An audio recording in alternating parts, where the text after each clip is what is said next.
광야에서 먹이고 마시게 하신 하나님 아버지, 일주일 동안 광야 생활에서 안전하게 보호해 주시고 인도하여 주시니 감사합니다. 은과 금의 주인으로서 사람을 부하게도 하고 가난하게도 하시는 능력의 하나님, 복 주시는 하나님께서 오늘도 믿음으로 승리하는 아름다운 주일을 허락하심을 감사합니다. 사탄의 유혹을 뿌리치고 온 마음과 뜻과 정성을 다해 찬양하며 예배 가운데 있게 하심을 감사합니다. 일주일 동안 삶 가운데 물질 얻는 것보다 먼저 신앙이 바로 서야 함을 경험케 하신 하나님 아버지, 주님께서 그러한 삶을 원하셔서 영원히 바로 서게 하시고 범사가 잘 되는 복을 허락하시니 감사합니다. 하나님께서 주신 말씀을 붙잡고 발버둥치며 노력하였어도 아직도 부족하고 세상 일에 우선하게 되는 일이 많이 있었음을 고백합니다. 가감하지 말고 좌우로 치우치지 말며 마음과 뜻을 다하여 믿음으로 지켜내지 못하였음을 이 시간 고백하오니 용서하시고 위로하시고 새 힘을 주셔서 말씀에 순종할 수 있도록 인도하여 주옵소서. 오늘 또 믿음의 사람으로 성장하기 위해 주님의 증거되는 말씀에 우리의 영혼이 변화받고 그 말씀을 붙들고 승리하는 삶이 되게 하옵소서. 주님만을 의지하고 주님 말씀을 순종하게 하심으로 주님께 영광을 돌리는 온전한 삶이 되고 하나님께서 공급하시는 힘으로 세상을 이겨나가게 하심을 감사합니다. 특별히 이 시간 하나님의 말씀이 목사님을 통해 선포될 때 우리의 심령이 쪼개져 온전한 충성으로 결단하는 소중한 시간이 되게 하심을 감사하오며 우리 주 예수 그리스도 이름으로 기도하옵나이다. 아멘. 에스겔서 36장 16절에서 38절에 있는 말씀입니다. 여호와의 말씀이 또 내게 임하여 이르시되 인자 이스라엘 족속이 그들의 고국 땅에 거주할 때 그들의 행위로 그 땅을 더럽혔나니 나 보기에 그 행위가 월경 중에 있는 여인의 부정함과 같았느니라. 그들이 땅 위에 피를 쏟았으며 그 우상들로 말미암아 자신들을 더럽혔으므로 내가 분노를 그들 위에 쏟아 그들을 그 행위대로 심판하여 각국에 흩으며 여러 나라에 해쳤더니 그들이 이른바 그 여러 나라에서 내 거룩한 이름이 그들로 말미암아 더러워졌나니 곧 사람들이 그들을 가리켜 이르기를 이들은 여호와의 백성이라도 여호와의 땅에서 떠난 자라 하였습니다. 그러나 이스라엘 족속이 들어간 그 여러 나라에서 더럽힌 내 거룩한 이름을 내가 아꼈노라. 그러므로 너는 이스라엘 족속에 이르기를 주 여호와께서 이같이 말씀하시기를 이스라엘 족속아 내가 이렇게 행함은 너희를 위함이 아니요 너희가 들어간 그 여러 나라에서 더럽힌 나의 거룩한 이름을 위함이라. 여러 나라 가운데서 더럽혀진 이름 곧 너희가 그들 가운데에서 더럽힌 나의 큰 이름을 내가 거룩하게 할지라. 내가 그들의 눈앞에서 너희로 말미암아 나의 거룩함을 나타내리니 내가 여호와인 줄을 여러 나라 사람이 알리라. 주 여호와의 말씀이니라. 내가 너희를 여러 나라 가운데서 인도하여 내고 여러 민족 가운데 모아 데리고 고국 땅에 들어가서 맑은 물을 너희에게 뿌려서 너희로 정결하게 하되 곧 너희의 모든 더러운 것에서와 모든 우상 숭배에서 너희를 정결하게 할 것이며 또 새 영을 너희 속에 두고 새 마음을 너희에게 주되 너희 육신에서 굳은 마음을 제거하고 부드러운 마음을 줄 것이며 또 내 영을 너희 속에 두어 너희로 내 율례를 행하게 하리니 너희가 내 규례를 지켜 행할지라. 내가 너희 조상들에게 준 땅에서 너희가 거주하면서 내 백성이 되고 나는 너희 하나님이 되리라. 내가 너희를 모든 더러운 데에서 구원하고 곡식이 풍성하게 하여 기근이 너희에게 닥치지 아니하게 할 것이며 또 나무의 열매와 밭의 소산을 풍성하게 하여 너희가 다시는 기근의 욕을 여러 나라에게 당하지 아니하게 하리니 그때 너희가 너희 악한 길과 너희 좋지 못한 행위를 기억하고 너희 모든 죄악과 가증한 일로 말미암아 스스로 믿게 보리라. 주 여호와의 말씀이니라. 내가 이렇게 행함은 너희를 위함이 아닌 줄을 너희가 알리라. 이스라엘 족속아 너희 행위로 말미암아 부끄러워하고 한탄할지어다. 주 여호와께서 이같이 말씀하셨느니라. 내가 너희를 모든 죄악에서 정결하게 하는 날에 성읍들의 사람이 거주하게 하며 황폐한 것이 건축되게 할 것인즉 전에는 지나가는 자의 눈에 황폐하게 보이던 그 황폐한 땅이 장차 경작이 될지라. 사람이 이르기를 이 땅이 황폐하였더니 이제는 에덴 동산같이 되었고 황량하고 적막하고 무너진 성읍들의 성벽과 주민이 있다 하리니 너희 사방에 남은 이방 사람이 나 여호와가 무너진 곳을 건축하며 황폐한 자리에 심은 줄을 알리라. 나 여호와가 말하였으니 이루리라. 주 여호와께서 이같이 말씀하셨느니라. 그래도 이스라엘 족속이 이같이 자기들에게 이루어 주기를 내게 구하여야 할지라. 내가 그들의 수요를 양떼같이 많아지게 하되 제사드릴 양떼 곧 예루살렘이 정한 절개 양무리같이 황폐한 성읍을 사람의 때로 채우리라. 그리한즉 그들이 나를 여호와인 줄 알리라 하셨느니라. 아멘.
(200년) 전 영국의 윌리엄 윌버포스라고 하는 정치인이 있었습니다. 당시에는 노예 제도가 매우 성행했는데 윌리엄은 기도하는 중에 하나님으로부터 너는 노예 제도를 폐지시키고 모든 노예들에게 자유를 주어라고 하는 하나님의 응답을 듣게 됩니다. 윌리엄은 하나님의 음성을 들은 후에 한참 동안 망설이게 되었습니다. 비록 자신은 정치인이기는 하였지만 수많은 정치인들이 모든 노예 제도의 혜택을 받고 있었기 때문에 노예 제도를 그들은 폐지하는 것을 원하지 않았기 때문입니다. 그리고 자신은 굽은 등과 못생긴 외모로 인한 콤플렉스로 많은 사람들을 만나고 또한 설득해야 하는 이 일에 적합하지 않다는 생각을 스스로 하게 되었습니다. 그러나 며칠간의 고민 끝에 그는 전적으로 하나님의 뜻에 순종하여 노예제도 폐지를 위하여 헌신하기로 다짐을 하게 됩니다. 하나님께 불가능한 일은 없다라고 하는 믿음에서 나온 결심이었습니다. 이후로 그는 죽을 때까지 평생을 노예제도 폐지를 위하여 힘썼고 또한 세계 선교를 위하여 고군분투하는 삶을 살게 되었습니다. 그는 그렇게 노예제도 폐도를 위하여 평생을 수고하고 노력했지만 노예제도 해방을 보지 못하고 죽게 되었습니다. 그러나 하나님은 그의 노력과 믿음의 응답을 하셨고 윌리엄이 세상을 떠나던 그 해에 영국에서는 노예제도를 폐지한다는 법안을 통과시키게 되었습니다. 우리는 할 수 있는 일들보다는 할 수 없는 일들이 더 많이 있습니다. 그러나 우리 하나님에게는 우리가 할 수 없는 그 모든 일들도 다 행하실 수 있는 능력을 소유하고 계십니다. 우리의 능력이 아닌 하나님의 능력을 믿는 믿음으로 일을 할 때에 하나님의 역사는 우리의 삶 속에서 나타나게 됩니다. 하나님은 지금 포로 생활하고 있는 이스라엘 백성들에게 선지자 에스겔을 통하여 그들에게 말씀해 줍니다. 그 말씀은 너희가 더럽힌 나의 거룩한 이름을 내가 다시 거룩하게 하기 위해서 너희가 지금 포로 생활하고 있는 이 땅에서 너희를 내가 구원해서 너희의 고국으로 조상에게 약속한 그 가나안 땅으로 내가 다시 너희로 하여금 돌아가게 해줄 것이라고 하는 약속입니다. 포로된 생활에서 벗어나 고국으로 돌아간다고 하는 것은 이스라엘 백성들로서는 꿈과 같은 이야기입니다. 그러나 하나님은 가능합니다. 이스라엘 백성들에게 약속한 대로 하나님은 그 약속을 이루셨습니다. 왜냐하면 하나님은 한번 약속하시면 반드시 약속을 이루시는 하나님이기 때문입니다.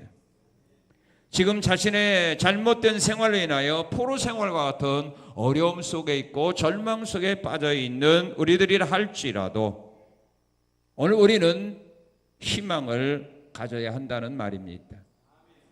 내가 빠져 있는 이 아픔과 고통, 절망 속에서 내 노력으로, 우리 주변에 있는 사람의 노력으로 그 속에서 나를 건져낼 수 없다 할지라도 하나님은 가능하기 때문입니다. 절망 속에 살아가는 우리에게 이 시간에 하나님은 말씀하는 겁니다.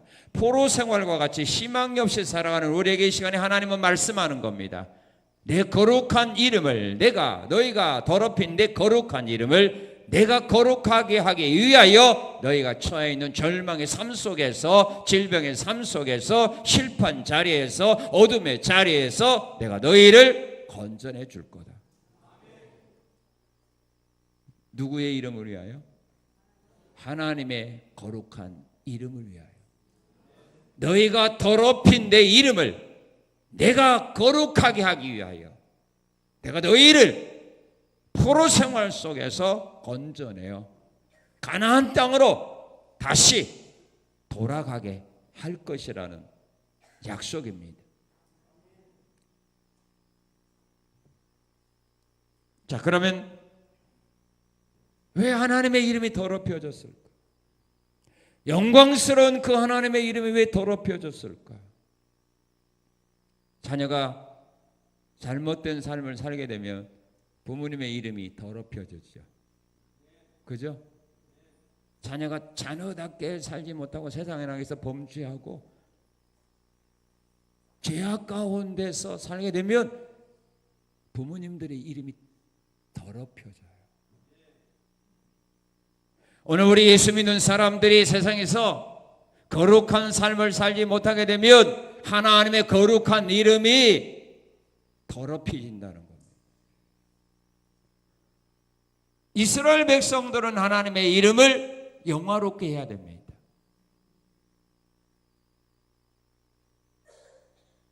존귀한 이름이 존귀함을 나타낼 수 있도록 이스라엘 백성들이 그 이름을 그렇게 지켜주어야 됩니다.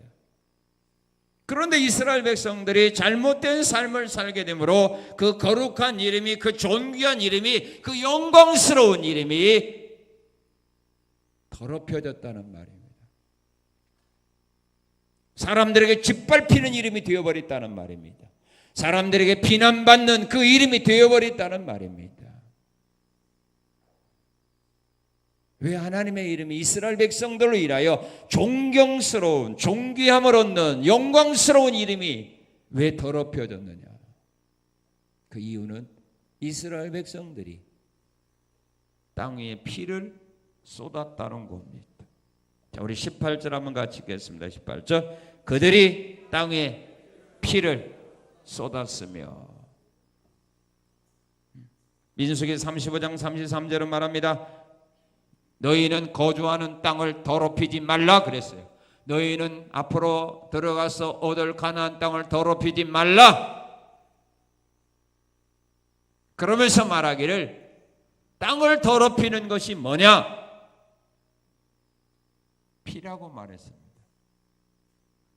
너희는 거주하는 땅을 더럽히지 말라. 피는 땅을 더럽히느니라. 피는 땅을 더럽힌다고 그랬어요. 이스라엘 백성들이 땅에 피를 쏟았다는 말이 무슨 말입니까? 살인했다는 말입니다. 므낫세 왕 시대에는 므낫세가 악을 행함으로 말미암아 백성들을 수없이 많이 죽어서 예루살렘에 피가 가득했다 그렇게 말합니다.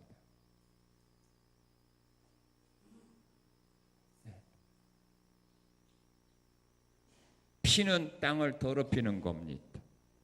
살인 사건이 많이 일어나는 나라는 좋은 나라가 아니죠. 피가 가득한 나라, 여기저기에서 살인 사건들이 많이 나타남으로 말미암아 피가 땅에 가득하고 도로에 가득하고 집에 가득하다면 그 나라는 좋은 나라가 아닙니다. 그 나라를 좋아하는 나라는 하나도 없습니다. 그 땅에 살고 있는 모든 사람들은 도망가려고 합니다. 자녀가 살인하고 다닌다면 그 부모의 이름은 사람들로 하여금 더럽혀집니다. 비난받습니다. 자녀가 잘못시켰다고. 본인들이 아무리 훌륭한 사람이라도 자녀들이 세상에 나가서 살인하고 다닌다면 그 부모의 이름은 영광받지 못합니다. 부모 자체는 잘못한 것이 아무리 없을지라도 그 자녀가 잘못하게 되면, 살인자가 되면 그 부모의 이름은 영광받지 못하고 짓밟힙니다. 비난받는 이름이 될 뿐입니다. 오늘 예수 믿는 사람들이 세상에서 살인자가 된다면 하나님이 욕먹을 거 아닙니까?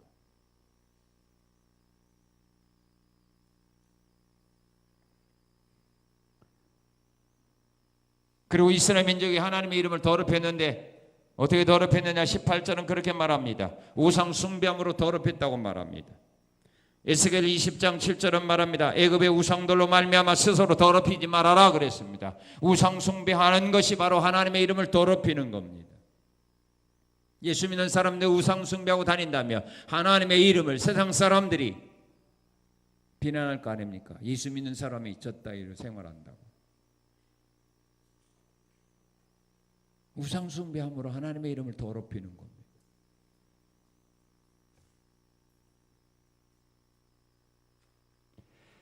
그리고 19절에서 21절에 보게 되면 하나님이 주신 은혜와 복을 잃어버림으로 말미암아 더럽혔습니다. 하나님이 주신 가나안 땅에서 그들이 살지 못하고 쫓겨나가서 노예 생활하고 포로 생활하는 그들의 모습을 보고 이방인들이 하나님을 비난합니다. 우리가 하나님이 주신 은혜와 사랑과 복을 누리지 못하고 살아가면 하나님의 이름이 영광받지 못합니다. 자녀가 부모로부터 받았던 유산들을, 자녀가 부모로 받았던 건강을 지키지 못하고 다 잃어버리게 되면 부모님 욕먹었습니다. 세상 사람들에게 비난받습니다. 그런데 작은 유산을 받을 때 그걸 잘 관리해서 그걸 가지고 선한 일을 하게 된다면 그 부모는 그 자식을 통하여 영광받습니다. 하나님이 우리에게 주신 건강을 우리가 제대로 지키며 나간다면 세상 사람들이 하나님을 영화롭게 하지만 우리에게 주신 건강들 다 잃어버리고 재산들 잃어버리고 가정들 잃어버리고 모든 걸 다 잃어버리고 거지처럼 살아간다면, 구걸하며 살아간다면 우리를 통하여 세상 사람들이 하나님께 영광 돌리겠습니까? 이스라엘 백성들이 그 땅에서 살지 못하고 포로되어 끌려가서 노예 생활하는 그들의 모습을 보고 이방 나라들이 비웃고 있습니다. 하나님을 비웃고 있습니다. 그래서 오늘 우리는 하나님의 이름을 영화롭게 하기 위해서라도, 나를 때문에 하나님의 이름이 세상 사람들에게 짓밟히지 않는 삶을 살기 위해서라도 우리에게 주신 것을 우리는 잘 지켜야 된다 이 말입니다. 함부로 관리해서는 안 됩니다. 잃어버리면 하나님 다 세상 사람을 욕합니다. 너희가 믿는 하나님이 살아있다면서 살아있는 하나님이 너 이리 꼴로 만들었느냐.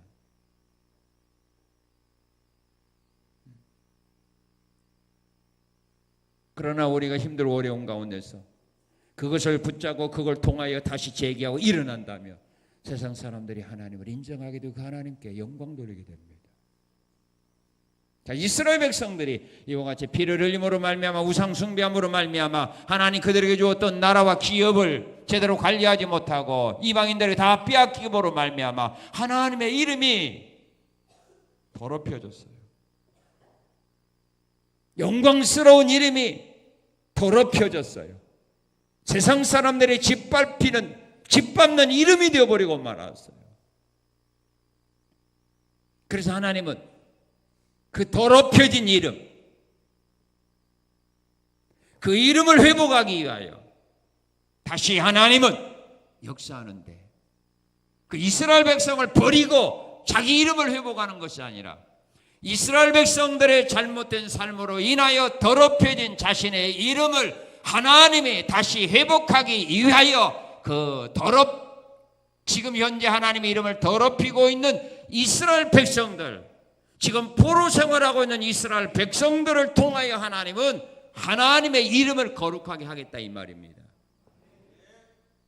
다른 사람을 통하여 거룩하게 하는 것이 아니라 하나님의 이름을 더럽힌 그 이스라엘 민족을 통하여 하나님은 다시 하나님의 살아있는 증거와 능력을 세상 사람들에게 보여줌으로 말미암아 더럽혀진 하나님의 이름을 하나님이 스스로 거룩하게 만들겠다는 말입니다. 지금 여러분들의 잘못된 삶으로, 실패한 삶으로, 병든 삶으로, 절망의 수렁에 빠져있는 삶, 노예와 같은 포로와 같은 삶을 통하여 하나님의 이름을 더럽혔다 할지라도 희망을 놓지 말라 이 말입니다. 그런 여러분들을 통하여 하나님은 자신의 이름을 회복하는 일에 나를 사용하겠다 이 말입니다. 나를 버리고 다른 사람을 태워서 하나님의 더럽힌 이름을 세우는 것이 아니라 하나님의 이름을 더럽힌 그 당사자를 통하여 하나님의 이름을 거룩하게 하는 일에 하나님이 쓰시겠다는 말입니다. 얼마나 좋으신 하나님입니까? 하나님의 이름을 더럽혀서 버릴 거 아닙니까? 그리고 다른 사람을 통하여 회복할 거 아닙니까? 그런데 하나님은 그 사람 피 흘림으로 우상숭배함으로 모든 걸 잃어버림으로 지금 바벨론 나라에서 포로 생활하고 있는 그들을 통하여 하나님의 더럽히는 이름을 하나님이 거룩하게 하겠다 이 말이에요. 이 일을 위해서 하나님이 이스라엘 백성을 위하여 할 일이 있어요. 그걸 지금 선지자를 통하여 절망 속에 살아가는 이스라엘 민족들, 포로 생활 속에서 희망 없이 사는 이스라엘 민족들에게 선지자 에스겔을 통하여 하나님은 자신의 계획을 그들에게 말씀하는 겁니다. 오늘 이것은 오늘 나에게 하나님이 주시는 말씀이라는 겁니다. 이 시간에 나에게 주시는 하나님의 말씀입니다. 여러분들이 하나님의 이름을 더럽힌 그런 삶을 살아왔을지라도 이후로는 이제는 내 이름을 거룩하게 하도록 내가 너를 이끌어 가겠다 이 말입니다. 절망 속에서 너를 건져주겠다 이 말입니다. 이스라엘 백성이 더럽힌 여호와 이름을 여호와께서 거룩하기 위해서 계획했는데 어떤 일을 계획했느냐면 포로된 생활에서 인도하여 고국에 들어가게 하겠다는 겁니다. 그들이 포로되게 한 것은 하나님이 그렇게 했습니다. 범죄했을 19절이면 하나님이 그들을 나라에 흩어버렸습니다. 하나님 포로되게 한 겁니다. 이방 나라들을 통하여 이스라엘 나라를 침략해서 그들을 포로로 잡아가게 하신 분이 하나님입니다. 그런데 이제 하나님이 그들을 어떻게 하느냐? 그 포로된 삶 속에서 돌아오게 하겠다는 말입니다. 24절 읽겠습니다. 24절 시작.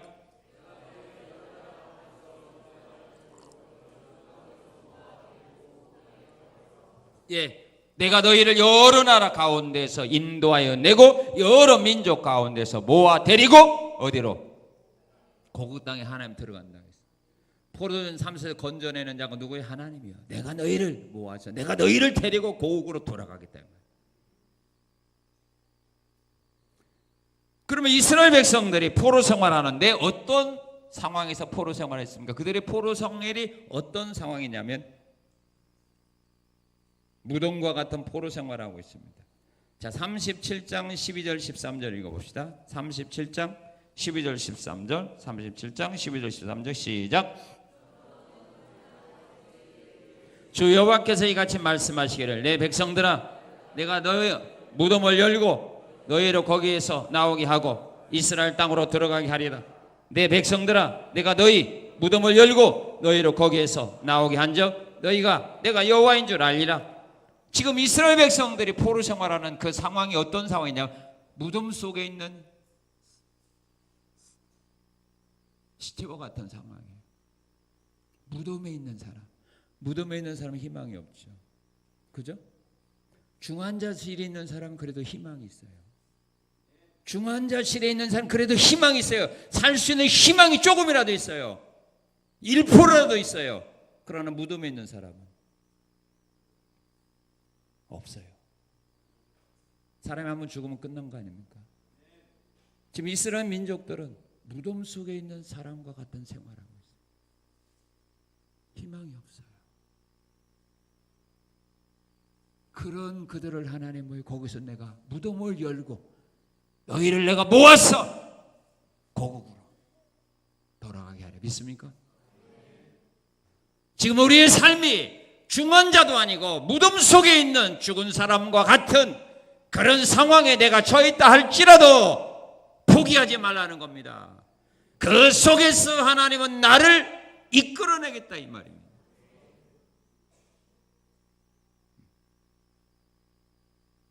스스로 힘으로는 일어날 수 없어요. 무덤에 있는 사람이 스스로 못 일어납니다. 어떻게 일어납니까? 나사로가 무덤 속에 있을 때 스스로 못 나왔어요. 주님이 나오라 하니까 나왔어요. 믿습니까? 포기하지 마십시오. 무덤과 같은 무덤에 있는 사람도 건져냈어요.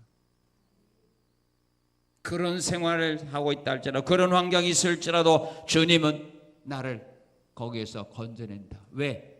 하나님의 더럽혀진 이름을 회복하기 위해서. 그러면 왜 하나님이 이스라엘 백성들을 여기서 왜 구원해 줍니까? 무덤과 같은 포로 생활하는 그들에게 왜 하나님이 그들을 구원하여 고국으로 가게 한다는 말입니까? 우리 39장 25절 읽겠습니다. 왜 포로 생활에서 구원하는가? 39장 25절 시작. 그러므로 주 여호와께서 이같이 말씀하시느니라 내가 이제 내 거룩한 이름을 위하여 열심을 내어 야곱의 사로잡힌 자를 돌아오게 하며 이스라엘 온 족속에게 뭘? 사랑을 베풀지라. 믿습니까? 이스라엘 백성들을 다시 고국으로 인도하여서 이제는 하나님이 그들에게 뭘 주기 위하여? 사랑을 베풀어 주기 위하여. 사람이 죽으면 사랑 못 베풀잖아요. 무덤 속에 있는 사람 어떻게 사랑 베풀어 줍니까? 그래서 많은 사람들이 중환자 시절 때 가서 막 울죠. 일어나야 내가 은혜를 갚지. 그죠? 내가 지금까지 못다한 사랑 내가 하지. 제발 숨 거두지 말고 깨어나. 죽어버리면 뭐예요? 이제 내가 어떻게 은혜 갚으라고? 내가 이제 어떻게 사랑 갚으라고? 죽으면 어떻게 되는 거야? 하나님이 이스라엘 민족을 왜 구원해내느냐? 포로 생활에서 왜 돌아오게 하느냐? 사랑을 베풀기 위해서. 남아있는 삶 이제 사랑 베풀어주기 위해서. 나의 남아있는 삶 하나님의 사랑을 베풀어주기 위하여. 나를 버리지 않는다는 겁니다. 자, 그러면 포로를 구원할 때 몇 사람 빼놓고 구원하는가 봅시다. 자, 39장 28절. 39장 28절 시작. 39장 28절 시작.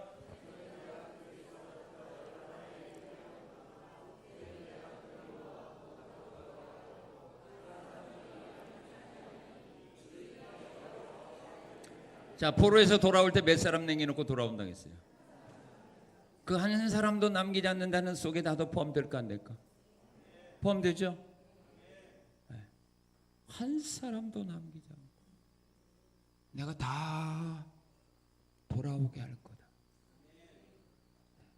우리 예수님 재림하실 때 천사를 보내서 땅끝에 저 끝까지 하나님의 택자들 다 모은다고 했어요. 걱정하지 마세요. 휴가 가려면 이리 오세요. 절대로 가지 마세요. 휴가 당하려면 이리 와야 돼. 절대로 가지 마세요. 거기 가면 거기에 안 와요. 어느 곳에 있을지라도 하나님 천사를 보내 다 끌어모은다고 했어요. 하늘 이끄되 저 끝까지 천사를 보내서 하나님의 택자를 하나님이 다 모으게 되어 있어요. 흔들리면 안 돼요. 자기 맡은 자리에서 자기 할 일 잘 때 주님이 데려갔잖아요. 맷돌을 달고 있을 때, 소를 갈고 있을 때, 잠을 잘 땐 자면 돼. 주님 오늘 오니까 잠 안 자고 기다린다. 그 사람 안 데려가. 주님 내일 오니까 직장 안, 그 사람 안 데려가. 왜? 성경적이 아니잖아. 어디가 주님 재림하려고 할 때 어디가 직장도 그만두고 일터도 안 가고 어디가 주님만 기다리라는 말이 어디가 있어 세상에. 일하는 현장에서 주님이 데려간다. 천사를 보내서 주님이 다 데려갑니다. 믿습니까? 자, 그러기 위해서 하나님은 그들을 인도해 주는 겁니다. 자, 포로된 생활에서 인도하여 고국에 들어가는 겁니다. 두 번째 무슨 계획을 가지고 있느냐? 그들의 지은 죄를 정결하게 해주는 계획입니다. 25절 33절에 보면 하나님은 그들이 지은 죄를 정결하게 해주겠다고 말씀합니다. 그들이 지었던 죄 바로 그 죄입니다. 땅 위에서 피를 쏟아서 더럽힌 죄입니다. 우리가 살인한 죄도 주님은 다 용서해 줍니다. 강도 우편에 있던 사람의 죄를 주님은 용서해 주고 낙원으로 데려갔습니다. 다윗의 살인죄를 하나님은 용서해 주셨습니다. 또한 우상 숭배하는 죄를 용서해 줍니다. 또한 25절에 보면 그들이 지은 모든 죄를 다 용서해 줍니다. 내가 지금까지 살아면서 지었던 그 모든 죄입니다. 주님이 용서 못할 죄는 하나도 없습니다. 하나님은 우리 무리의 죄를 예수님에게 담당시켰습니다. 그 죄를 담당하시기 위해서는 십자가에서 피 흘려 죽으심으로 말미암아 영원한 속죄를 이루어 주셨습니다. 자, 그런데 주님은 우리의 모든 죄를 담당하시고 그 모든 죄를 피 흘려 죽음으로 말미암아 다 속죄해 주셨습니다. 그럼 우리는 다 죄 용서 받았으니까 구원받아 천국 가느냐? 아닙니다. 주님은 모든 죄를 용서해 주셨을지라도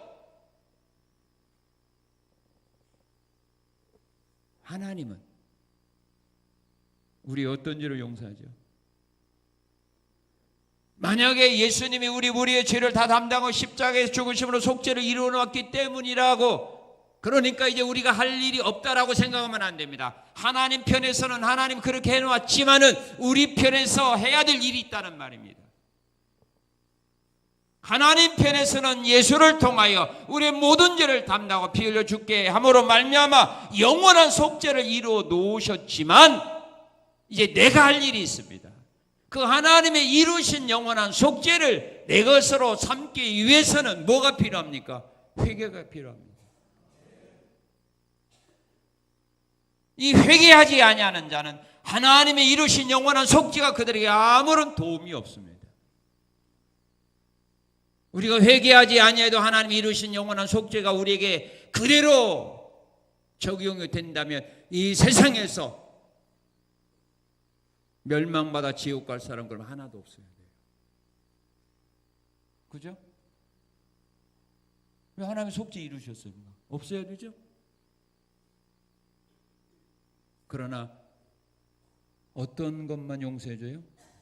회개할 때. 요한일서 1장 7절은 말하죠. 9절은 말하죠.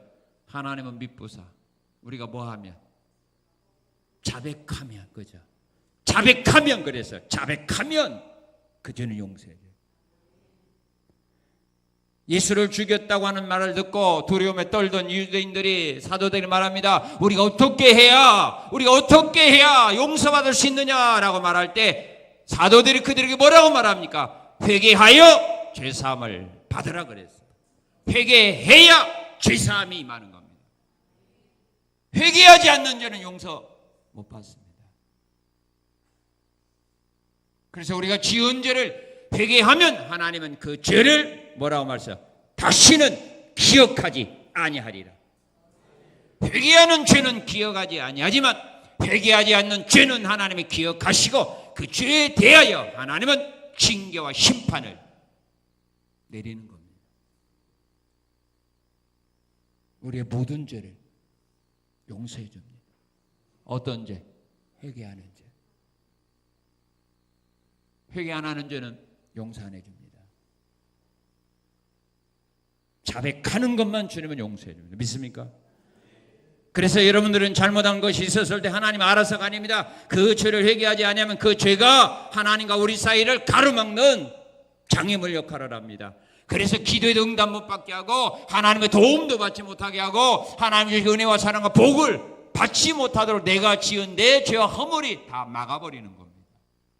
그래서 그 죄 장벽을 뚫어야 됩니다. 터널을 뚫어야 됩니다. 그것이 뭐예요? 회개합니다. 회개하는 것만큼 터널이 커집니다. 커져야 하나님과 소통이 잘 되는 겁니다.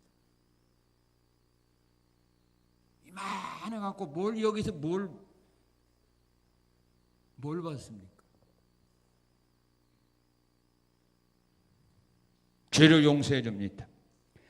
그 다음에 어떤 거가 되냐? 하나님의 말씀을 지키는 자가 되게 하는 은혜를 줍니다. 왜? 이들이 하나님의 말씀을 지키지 아니함으로 말미암아 멸망당했거든요. 그러니까 이제는 너희가 다시 고고로 돌아가서 너희가 내 말을 잘 지키는 자가 되도록 내가 이제는 은혜를 줄 거다 그랬어요. 하나님의 말씀을 지키는 자가 되게 하기 위하여 하나님이 은혜를 주는데 어떤 은혜를 줍니까? 26절 읽어봅시다. 시작. 26절 시작.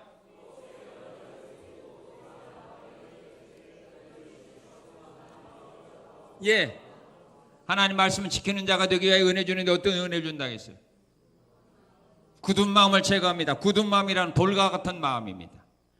이 굳은 마음에는요, 하나님의 말씀을 듣기는 들어도 행동할 때는 자기 생각, 자기 주관, 경험대로 판단하고 행동하는 마음입니다. 굳은 마음은 돌 같은 마음입니다. 그래서 돌밭에 떨어진 씨앗은 뭐라 했어요?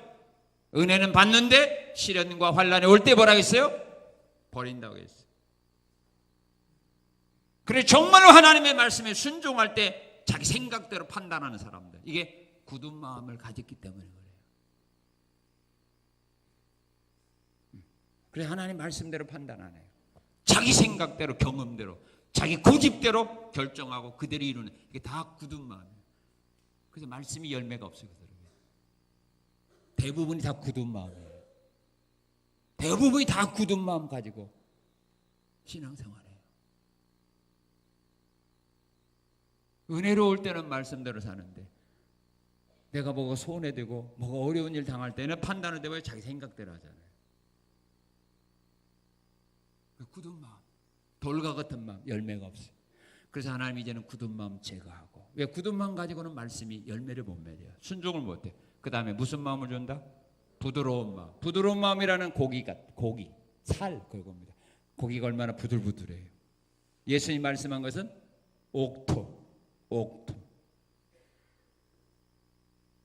옥토에 떨어진 씨앗만 열매 맺으시죠. 부드러운 마음을 하나님이 주셔야 됩니다. 그래야 내 생각, 내 경험을 버리고 하나님의 말씀에 아멘 그대로 순종하고 따라갈 수 있는 믿음을 가지게 됩니다. 부드러운 마음. 그리고 말씀을 지키게 하기 위하여 하나님이 세 번째 뭘 주신다고 했어요? 성령을 보내줍니다. 성령을 주십니다. 예수님도 말씀했습니다. 내가 아버지께로 가서 너에게 보내는 진리의 성령, 보혜사 성령이 오시면 내가 너에게 말했던 모든 걸 생각나고 깨닫게 하리라. 성령이 우리 마음에 보내줘야 됩니다. 성령의 은혜가 없이는 우리가 하나님 말씀을 깨달을 수 없고 믿을 수도 없기 때문입니다. 그 다음에 어떻게 합니까?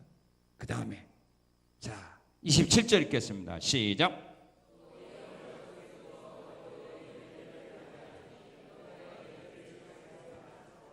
예, 너희로 내 율례를 뭐라고 했어요? 행하게 하리니 너희가 내 규례를 지키는 거예요. 하나님의 말씀대로 지킬 수 있도록 인도해 주는 겁니다. 하나님의 말씀을 내가 지키는 것가 아닙니다. 내가 지키는 것이 아니라 하나님이 지키게 해야 우리는 지키는 겁니다. 하나님은 그런 겁니다. 내 신을 그들에게 주고 그들로 하여금 내 율례를 지키게 하리니 그랬어요. 지키게 하리니 그들이 지키는 거예요.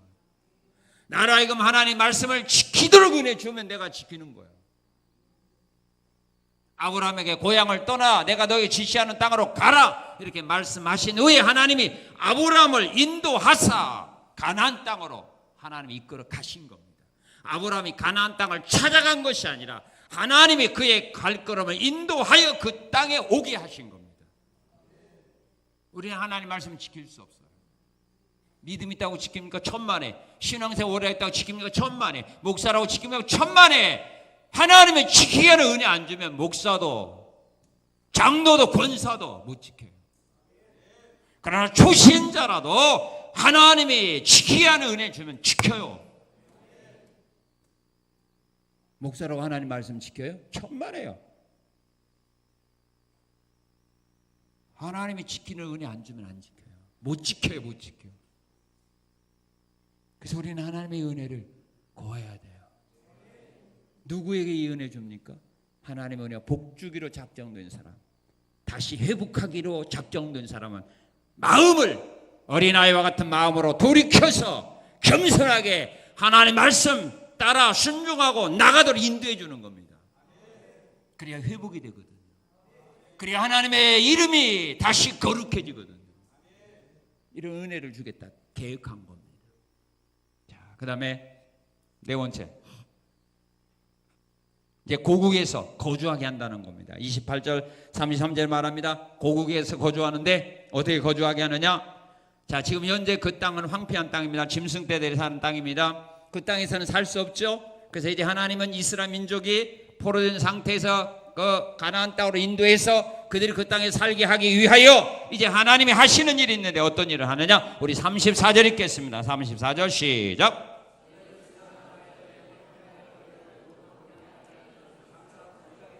예, 황폐한 땅이 이제는 뭐가 돼요? 옥토가 되어서 장차 이제는 경작하리라. 이제 농사가 짓게 된다 이거예요. 농사 지을 수 있는 땅으로 내가 만들어 줄 거다 이렇게 말합니다. 너희가 가서 살 수 있는 그런 좋은 환경 내가 만들어 주겠다 그렇게 약속합니다. 이사야 43장에 모아도 내가 새 일을 행하리라 그렇게 말씀하면서 내가 광야에 길을 내고 사막에 물이 흐르게 하여 그랬어요. 황폐한 땅에 이제는 사람이 거주하며 농사지을 수 있는 땅으로 만들어줌과 동시에 29절 30절에 보면 곡식과 나무의 열매와 밭의 소산이 어떻게 돼요? 풍성하게 맺게 하겠다. 황폐한 땅에 이제는 나무가 열매를 맺고 밭에 소산이 풍성하게 할 것이고 그 다음에 33, 35, 38절에 보면 성읍들이 건축이 되어서 이제 사람들이 살게 하겠다. 지금 짐승떼들이 살고 있는 그 땅에 이제는 성읍을 건축하고 이제는 사람들이 살도록 내가 만들어 주겠다 이 약속이고 그 다음에 어떻게 만들어 주냐 우리 35절 읽겠습니다. 35절 시작.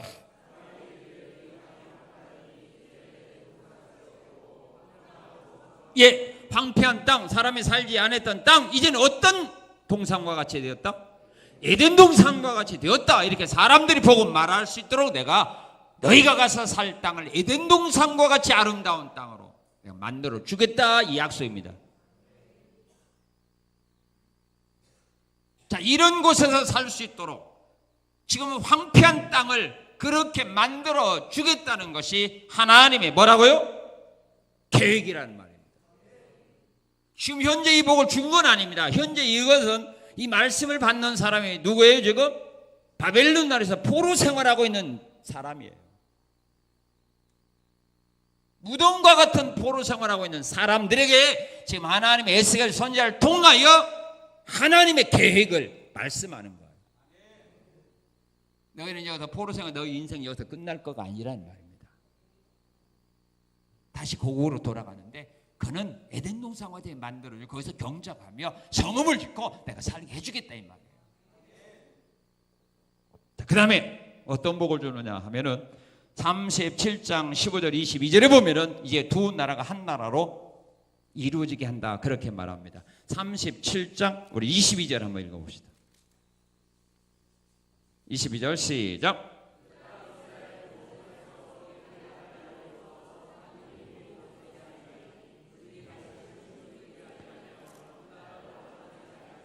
예, 솔로몬 왕 시대에 솔로몬의 우상숭배함으로 말미암아 남쪽 유다와 북쪽 이스라엘 나라로 두 나라로 남북으로 갈라졌거든요. 그러다 북쪽 이스라엘 나라는 아수르 나라의 포로가 되어 끌려갔고 남쪽에 바빌론 나라 포로가 되어 두 나라가 있다가 끌려갔어요. 이제 돌아오면은 다시 무슨 나라? 한 나라가 될 거라. 한 나라로 되어 살게 하겠다.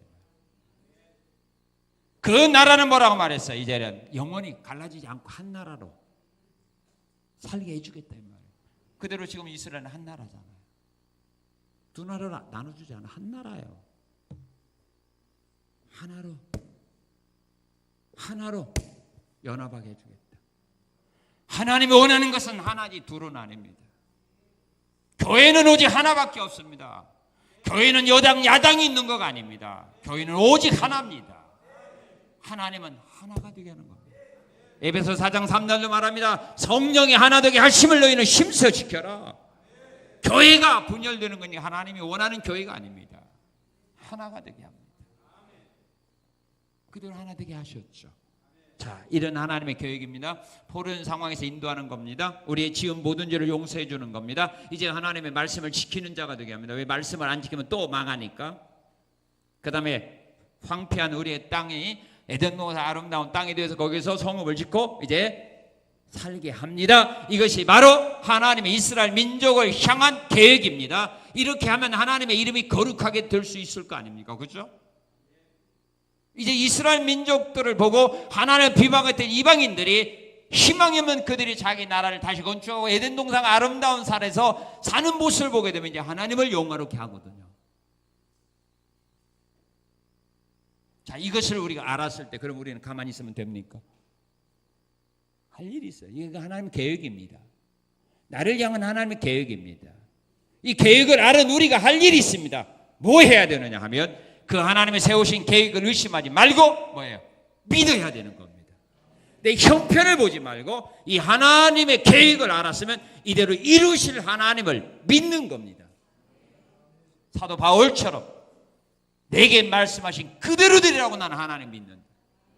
배에 타고 있는 사람 생명은 죽지 않겠나 이 말씀을 듣는데도 풍랑은 잠잠하지 않고 계속 지속됐거든. 그래서 그 배에 타고 있는 사람들이 두려움에 떨고 자기들만 살려고 갔거든. 그런 자들을 향해 바울은 말하는 겁니다. 너희들 떠나면 죽는다. 하나님 배에 있는 사람의 생명만 살려준다겠다.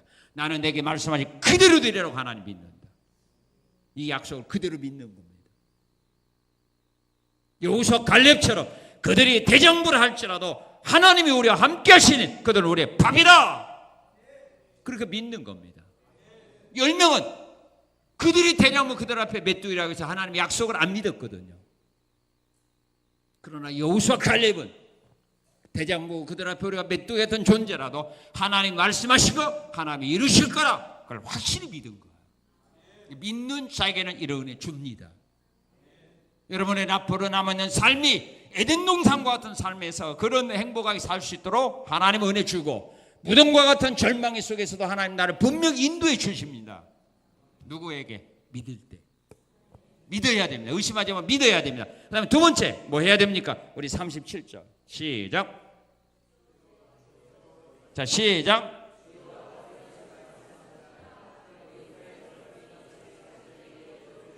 예, 하나님의 계획을 믿었으면 뭐예요? 하나님의 계획한 대로 이루어달라고 기도하는 겁니다. 믿습니까? 하나님이 이런 계획을 가지시니 이 말씀을 나에게 주셨으니 이 말씀하신 대로 내 삶 속에서 이루어지게 하옵소서 기도하는 겁니다. 다윗이 나단 선지자를 통하여 하나님이 주신다는 복을 받았을 때 다윗이 그 말씀 듣고 바로 하나님 앞에 모여서 기도했죠. 하나님이 주의 종에게 말씀하셨사오니 이 복을 주의 종의 집이 받게 하옵소서 그랬거든요. 하나님이 이런 복을 주마고 약속하셨사오니 이 복을 주의 종이 받게 하옵소서. 마찬가지입니다. 여기서 하나님 마찬가지입니다. 이 일이 이루어지도록 너희는 기도해야 될 거라. 그리고 세 번째 어떻게 했으면 기도했으면 이제 받은 줄로 믿고 사는 겁니다. 이제 이대로 하나님이 이루어 주셨다는 믿음을 가지고 이제 이런 꿈과 소망 가지고 절망 속에 살지 말고 희망 속에서 이제 살아가는 겁니다. 그럴 때 주님은 그대로 이루어 줍니다. 세 가지. 믿어야 되고, 말씀 믿었으면 말씀도 이루어 달라고 기도해야 되고, 기도해 주었으면 이미 받은 줄로 믿고 사는 겁니다. 그럴 때 하나님은 그렇게 해줍니다. 더럽혀진 하나님의 이름을 하나님이 다른 사람이 아니라 나를 통하여 거룩하기 위하여 이런 아름다운 일을 행하신다는 계획이 오늘 말씀을 통해 나에게 주셨습니다. 이 말씀 믿으시고 이 말씀이 이루어지도록 기도하시고 앞으로 나가셔서 하나님의 더럽혀진 이름을 이제 하나님의 은혜와 능력 안에서 하나님의 이름을 거룩하게 하는 여러분의 귀하고 복된 삶이 되시기를 주님의 이름으로 축원합니다. 감사합니다.